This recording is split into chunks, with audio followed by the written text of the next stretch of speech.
ఎన్టీఆర్ జిల్లా నందిగామలో వైఎస్ రాజశేఖర రెడ్డి విగ్రహాన్ని తొలగించడంతో తీవ్ర ఉద్రిక్తత నెలకొంది. ట్రాఫిక్ అడ్డుగా ఉందని గాంధీ సెంటర్లోని వైఎస్ఆర్ విగ్రహాన్ని అర్ధరాత్రి సమయంలో తొలగించారు మున్సిపల్ అధికారులు. దీనిపై వైసీపీ నాయకులు ఆగ్రహం వ్యక్తం చేశారు. వైసీపీ కార్యాలయం నుంచి గాంధీ సెంటర్ వరకు ర్యాలీగా వెళ్లి నిరసన తెలిపారు. మున్సిపల్ ఆఫీసులో ఉన్న వైఎస్ఆర్ విగ్రహాన్ని చూసేందుకు వీలు లేదంటూ పోలీసులు అడ్డుకున్నారు. దీంతో గేటును తోసేసి లోపలికి వెళ్లారు వైసీపీ కార్యకర్తలు. ఈ సమయంలో వైసీపీ నాయకులు జరిగింది.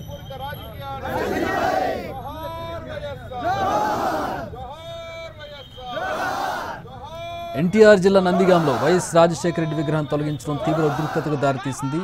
ట్రాఫిక్ అడ్డుగా ఉందని గాంధీ సెంటర్లోని వైఎస్ఆర్ విగ్రహాన్ని అర్ధరాత్రి సమయంలో తొలగించారు మున్సిపల్ అధికారులు.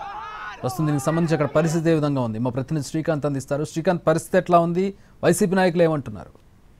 ప్రధానంగా ఎన్టీఆర్ జిల్లా నందిగామలో ఉన్నటువంటి ప్రధాన కూడల్లో ఈ వైఎస్ఆర్ విగ్రహాన్ని అయితే నిన్న అర్ధరాత్రి దాటిన తర్వాత మున్సిపల్ అధికారులు అయితే తొలగించడం వివాదానికి ప్రధాన కారణంగా అయితే తెలుస్తోంది. ఇది ట్రాఫిక్ కి అడ్డంగా ఉంది, రాకపోకలకు ఆటంకం కలిగిస్తోందన్న కారణంగా అయితే విగ్రహాన్ని తొలగించినట్టుగా మున్సిపల్ అధికారులు చెప్తున్నారు. కౌన్సిల్లో కూడా విగ్రహాన్ని తొలగింపుకు సంబంధించి కూడా తీర్మానం కూడా చేశాము, దాన్నే ప్రస్తుతం అమలు చేశామని అధికారులు చెబుతున్నప్పటికీ కూడా కేవలం రాజకీయ కారణాలతోనే విగ్రహాన్ని తొలగించారు. అది కూడా అర్ధరాత్రి సమయంలో తొలగించడం మీద అయితే పూర్తి స్థాయిలో వైసీపీ నేతలు అయితే తీవ్ర ఆగ్రహం కూడా వ్యక్తం చేస్తా ఉన్నారు. జిల్లా పార్టీ అధ్యక్షుడు దేవినేని అవినాష్ తో పాటు పార్టీ ఎమ్మెల్సీగా ఉన్నటువంటి మొండితోక అరుణ్ కుమార్, అదేవిధంగా మాజీ ఎమ్మెల్యే మొండితోక జగన్మోహన్ రావు, ఇతర నేతలందరూ కూడా నిరసనగా నందిగామ వైసీపీ కార్యాలయం నుంచి గాంధీ సెంటర్ ఏదైతే విగ్రహం తొలగించారో అక్కడ వరకు నిరసన కూడా నిర్వహించారు. ఆ తర్వాత విగ్రహం ఎక్కడైతే పక్కన పెట్టారో ఆ విగ్రహాన్ని కూడా